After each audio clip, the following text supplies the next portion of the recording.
Hello again and welcome to another video featuring items from our collection. So today I'm going to talk about an item that will be fairly familiar to many of our followers on Facebook, and that is the NLB Ensign. So I'm sure the lightkeepers that follow us and their families, and indeed the modern day employees of the Northern Lighthouse Board, will be very familiar with this ensign because it is still in use today.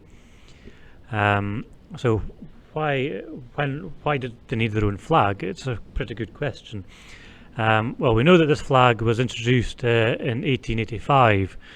We know that because we have the letters of application that the Northern Lighthouse Board had to send to the Admiralty. So permission was granted from the Admiralty on the 8th of December 1855. This is only a copy. The original is still held in Edinburgh, as you might expect. So before they had permission to use the blue ensign, the Northern Lighthouse Board did have a flag of their own. It was a white flag with a strange kind of red St. Patrick's flag on it and a lighthouse on it as well. So it's slightly the same as the older one. So the blue ensigns, they were originally used for the ships, as the letter kind of suggests. So it would have been flying off the back of the Pharos. But at some point they started to use them at the lighthouses as well.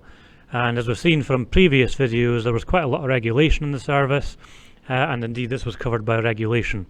So the flag would normally be flown from the flagpole if you had dignitaries visiting, so if the commissioners are visiting or the superintendent, the flag will be flying for that.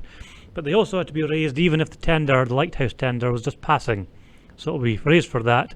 And also if you happen to have the royal yacht passing, you will raise it for that passage as well. So if you're at Dunnet Head or Holborn Head, you're raising it quite a lot. Apparently the Queen Mother was always wanting lemons and limes for her drinks.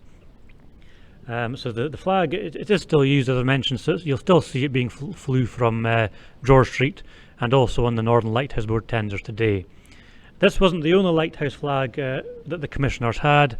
They had an earlier version which is pretty much the same but slightly different.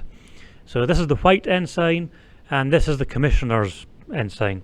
So this is only really used when the commissioners are present. So it'll be flying off the tenders when they're on board, and you'll also see it normally from George Street if you're passing the headquarters. So you might note one key difference other than the colours, and that's in the Union flag, the St. Patrick's cross is missing. The reason for that, the flag predates the Union of 1807, and it's believed today that this flag is the only one still used to use the old Union flag before 1801. So it's fairly unusual to still be using it. The particular flag I have in my hand, this was used on the Commissioner's landing craft.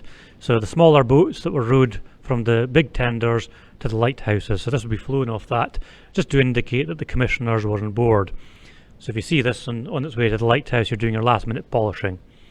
So that's just a short video about the ensigns. I hope you've enjoyed it, and we'll look forward to seeing you again next week.